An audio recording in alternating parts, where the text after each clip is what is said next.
We were talking about Miami earlier, and I wanted to save my thoughts on what happened last Saturday for now, for the segment.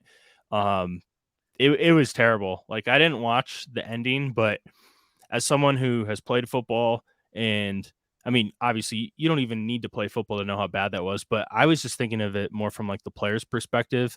I think there was like a clip of a player on the sideline just being Mhm. like, "What are we doing? Like, we just blew the game," and it sucks because you play so hard, and it's just kind of taken away from that, and you never want to like point fingers, but it was just so such a malpractice, a coaching malpractice that there's nothing really you can do and say other than that's losses in the hands of the coaches.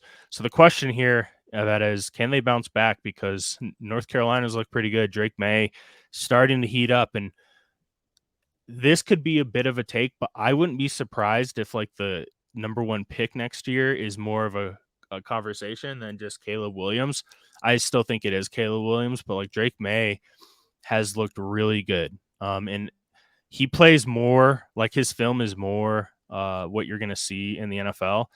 That doesn't take away from anything that Caleb Williams has done, but Caleb Williams sometimes is, he's just in a different sphere as far as how he's playing. Like, he's just running around making insane throws. Drake May is sitting in the pocket a little more just because he has a little bit of a better offensive line, and he tore up Syracuse last week. Like, it was pretty bad. I mean, by halftime, game was pretty much over. So, anyways, spread's 3.5. North Carolina's at home. Total is 57 at Circa. Do you have anything in this one? Yeah, so this is just it's even funny to talk about this game. Uh, I'm still in shock. Like, you could have like a 5-year-old like know better who watches sports. Like, don't run the ball in that situation. Like, it's insane that we even have to like talk about it. But right, and so that's my question too. Did Cristobal lose the locker room? I think, and I really wanted to I didn't get a chance to yet, but I will probably sometime tonight or tomorrow's maybe start digging into some of the message boards. It's really disappointing. oh, it's they You've already well, I was on a Twitter space on, well, X space or whatever, and after the game, and I like you would think that like they, I don't know, were like 0-12 or whatever. It was pretty bad. Safe to say they've lost the fan base, but yeah, did they lose? Did they lose the locker room? Right. Yeah, so that's my question as well. This is actually a good matchup on paper. So if that didn't happen, right, we would all be looking forward to this game. I feel like it would be a good game. Again, good matchup on paper, but we have to burn that paper, I feel like, after that last weekend's debacle. So Mhm. it's interesting. Uh the underdog has actually covered the spread the last 4 times that they've played, but UNC has covered the last 4 out of 5 at home. So, and that's even, seasons where Miami was better than UNC, right? So it is a close game. So, I mean, you have some elements here. So Tyler Van Dyke had his worst game of the season, right? The play calling was awful, the turnovers. This is the best defense that UNC has would face so far.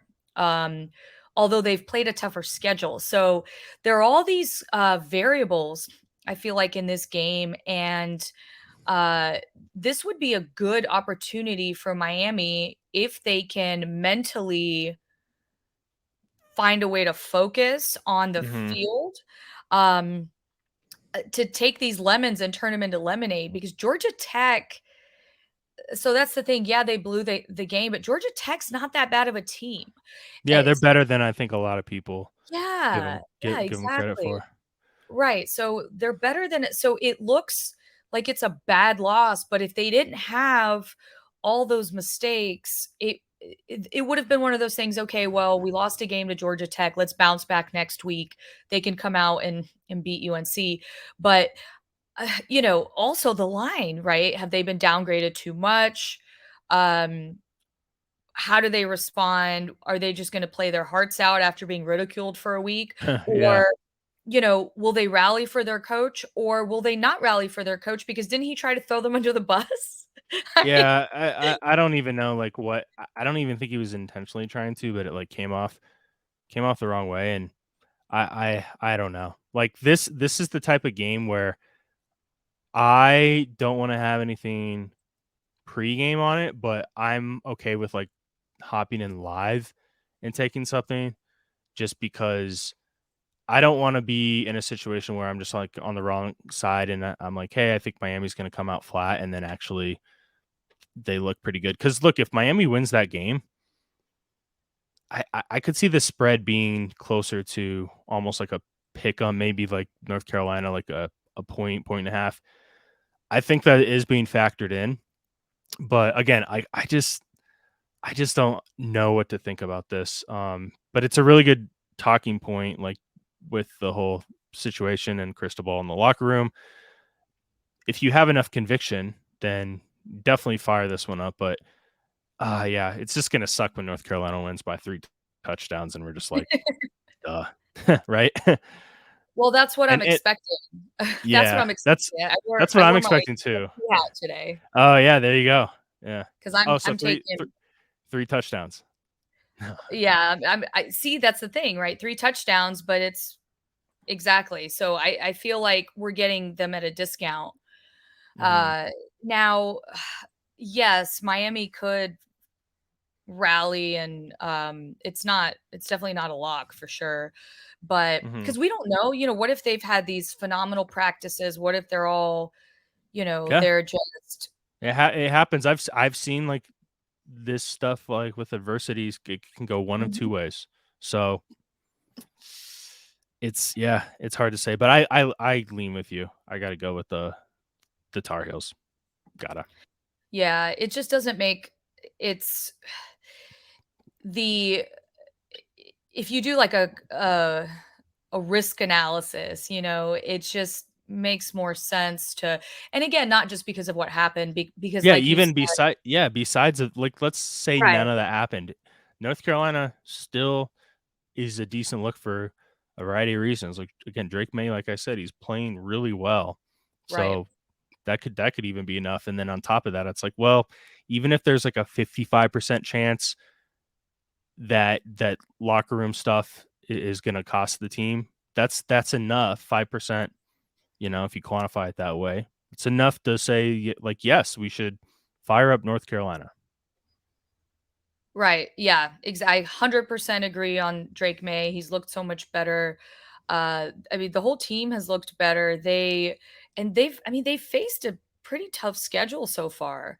Yeah. So I think they're conditioned. I think if also the fact that Miami has to travel to UNC, maybe if it were a home game for them, not that Miami has a big home field advantage or anything to begin Mhm. with, but the fact that they have to travel to UNC and they have to be, kind of ridiculed by the fans when they again, Yeah.